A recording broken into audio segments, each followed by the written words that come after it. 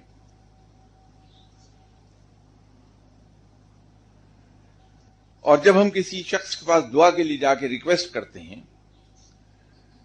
تو میں ذاتی طور پہ یہ سمجھتا ہوں کہ یہ انسان کی توہین ہے کہ وہ کسی اپنے ہی جیسے محتاج بندے کے سامنے جا کے گڑ گڑائے کہ مجھے اس مشکل سے نکال لو. تو ہم اپنی توہین کیوں کریں کسی دوسرے شخص کے پاس جا کے اپنے رب کے شکوے بیان کر کے؟ تو جب ہم اس سے منع ہو جاتے ہیں، اور یہ ہر مشکل میں یہ خیال آتا ہے کہ میرے رب نے اتنا عرصہ مجھے تندرست رکھا، آج اگر 4 دن کی بیماری آ گئی تو میں ہائے ہائے کیوں کروں؟ تو جیسے میں تندرستی میں اللہ کا شکر ادا کرتا تھا، اسی طرح میں آج بھی شکر ادا کر دوں کہ یا باری تعالیٰ تو بڑا رحیم و کریم ہے، تو نے مجھے ساری عمر تندرست رکھا. یہ جو 4 دن کی بیماری آئی ہے، مجھے یقین ہے کہ تو اپنی رحمت کے صدقے اسے دور فرما دے گا سونر اور لیٹر، کیونکہ تیری رحمت سے مجھے یہی امید ہے. مصیبت میں بھی، کیونکہ ایک بات یاد رکھیے کہ رب سے ہم جیسے گمان کرتے ہیں رب ویسا ہی نظر آتا ہے. تو رب سے اچھے گمان رکھیے، وہ اچھا ہی کرے گا. یہ ایک بڑی بنیادی چیز ہے.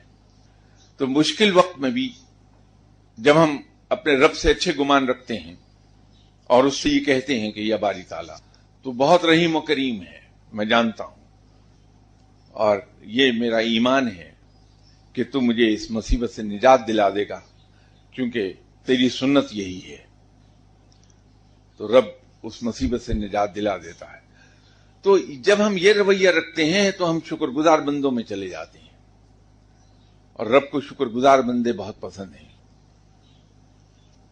تو اس سے دل یا قلب ہمارا اور روشن ہوتا ہے، رب کے ساتھ پیار اور بڑھتا ہے. اور جوں جوں رب کے ساتھ پیار بڑھے گا، انسان جس سے عشق کرتا ہے اس کی ناراضگی سے بہت ڈرتا ہے. سزا کا خوف نہیں ہوتا، اس کے ناراض ہو جانے کا خوف ہوتا ہے کہ مجھ سے ناراض نہ ہو جائے، منہ نہ موڑ لے مجھ سے.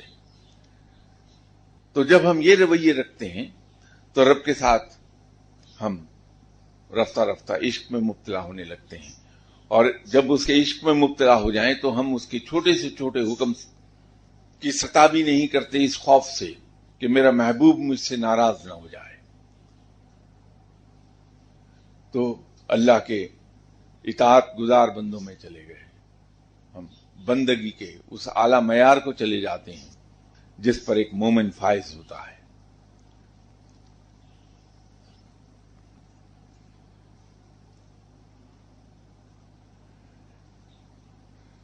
یہ کسی صاحب نے ایک سوال پوچھا ہے کہ سوشل حوالے سے ایک سوال ہے، لوگ کسی میں ایک نقص دیکھ کر اسے پوری پرسنالٹی پر اپلائی کر دیتے ہیں، جسے ہم اوور جنرلائزیشن کہتے ہیں.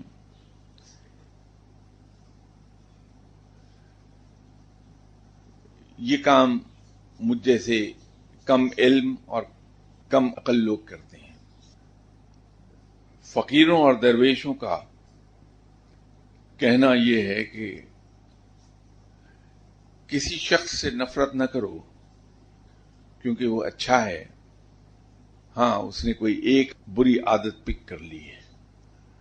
تو درویش اور فقیر لوگ 1400 سال پہلے بھی اسی پر کاربند تھے، جو قائد آباد میں آج سے 100 سال پہلے انگریز نے ڈیوائز کر کے ہم تک پہنچا دیا.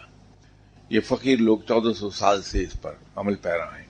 سنت کے طور پر آپ صلی اللہ علیہ وسلم کی سنت بھی یہی ہے کہ کسی شخص سے نفرت نہیں کرو، بلکہ آپ صلی اللہ علیہ وسلم کی سنت تو یہ ہے، اور اس پہ فقیر لوگ بڑی شدت سے عمل کرتے ہیں کہ برے لوگوں کو زیادہ سینے سے لگاتے ہیں. یہ غلط رویہ ہے. جس زمانے میں یہاں گفتگو ہو رہی تھی گواہی پر، تو اس موضوع پر کافی تفصیل سے بات کی تھی ہم نے کہ اگر ہم صرف اپنی گواہی درست کر لیں تو ہمارے 80% مسائل ختم ہو جائیں گے قومی سطح پر. اسی پر ایک صاحب نے ڈاکٹر اے آر خالد انہوں نے نوائے وقت میں میرے حوالے سے یہ مضمون لکھ دیا تھا کہ اصلاح احوال کا یک نکاتی منشور گواہی. تو اگر ہم اپنی گواہی کو درست کر لیں گے تو یہ مسئلہ حل ہو جائے گا. پھر ہم کسی ایک برائی کی وجہ سے اس شخص کی تمام اچھائیوں کو، اس کی تمام پازیٹو سائڈز کو اس طرح سے کنڈیم نہیں کریں گے جیسے اب ہم کر دیتے ہیں. یہ نہیں کیا جانا چاہیے. اول تو کسی کمزوری کا، خامی کا، گناہ کا ذکر کیا نہیں جانا چاہیے قطعی طور پر. لیکن اگر وہ ناگزیر ہو جائے فار سم ریزن تو پھر ان لفظوں میں کہہ دیا جائے کہ وہ بہت اچھا انسان ہے، صرف اس بیچارے سے کوتاہی ہو گئی کہ اس نے یہ ایک عادت پک کر لی ہے. ایک زمانے میں، اب تو کوئی عہد قدیم کی بات لگتی ہے، صدیوں پہلے کی، کہ جب میں نوجوان تھا تو ایک صاحب دل اور صاحب علم آدمی جو اس وقت ریٹائرمنٹ کی ایج کو پہنچے تھے، شادی وغیرہ انہوں نے کی نہیں تھی، ان سے ملاقات ہوئی. وہ انگریزی کے پروفیسر تھے، مرے کالج سیالکوٹ میں انگریزی پڑھایا کرتے تھے. تو وہ مہربان ہو گئے بہت مجھ پہ.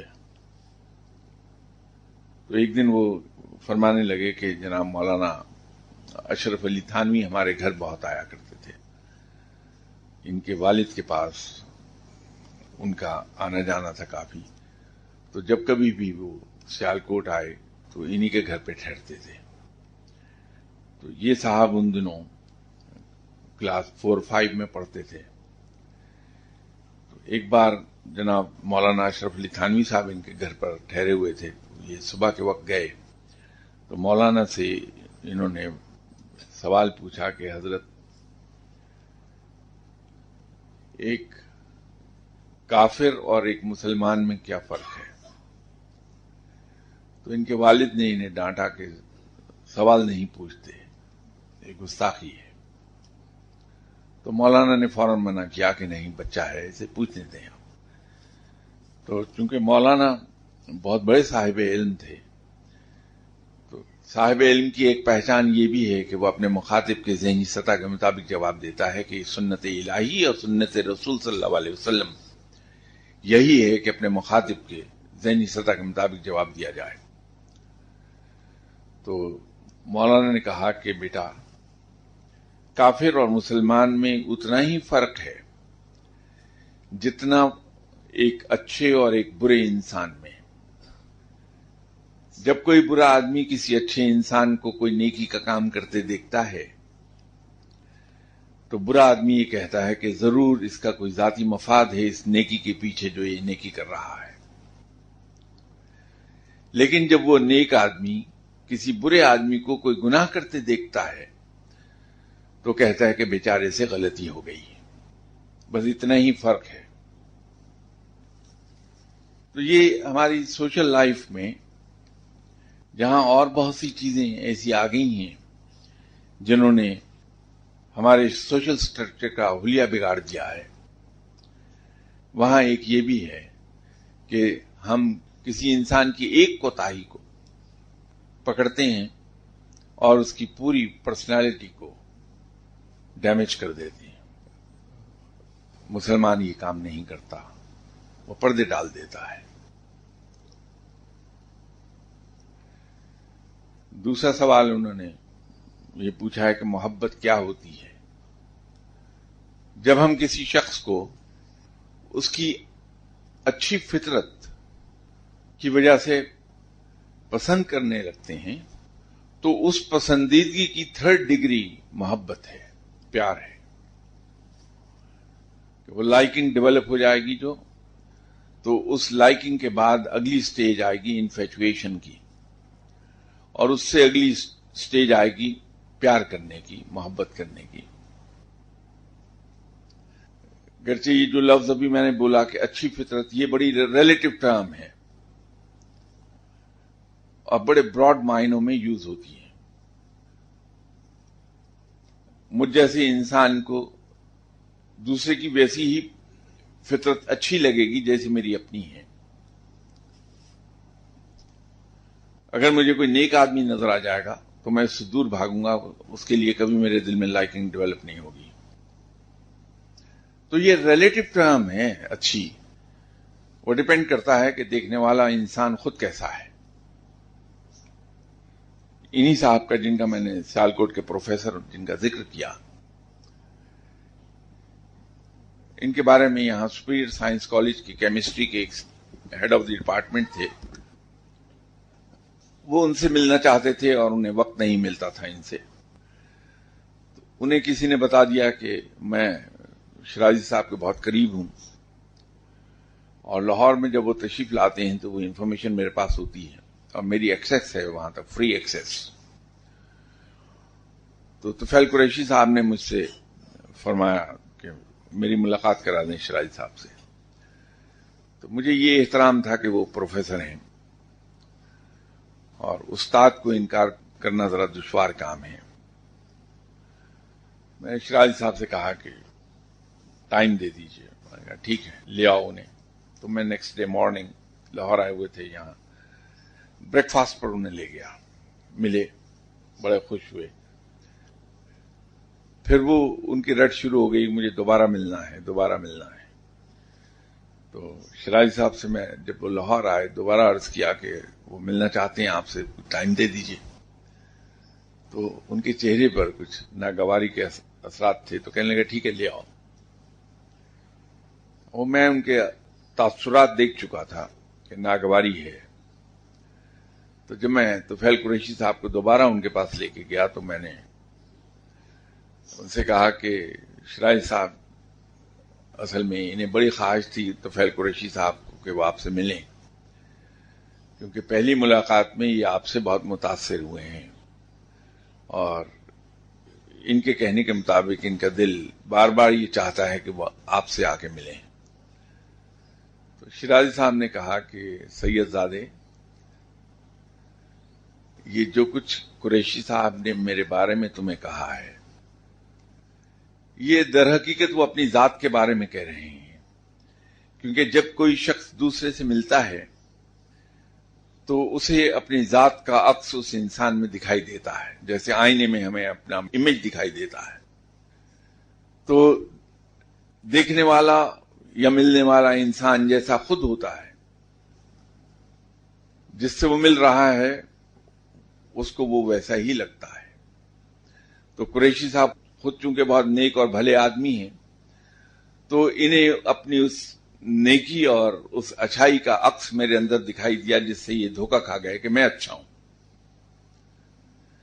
تو یہ اچھا جو لفظ ہے یہ ریلیٹو ٹرم ہے. بہت مجھے احساس ہے کہ آپ لوگ بہت بور ہو رہے ہیں، اس لیے پیشتر اس کے کہ آپ کچھ دو چار فکرے اچھال دیں مجھ پر. میں آپ سے اجازت چاہتا ہوں. انشاءاللہ اگلی اتوار بشرط زندگی آپ سے ملاقات ہوتی ہے، پھر اسی موضوع پر بات کریں گے. آج بہت سے سوالات لوگوں کے رہ گئے. نیکسٹ سنڈے انشاءاللہ کوشش کروں گا کہ میں ان سوالوں کے جواب دے پاؤں. اب اجازت دیجیے. خدا حافظ.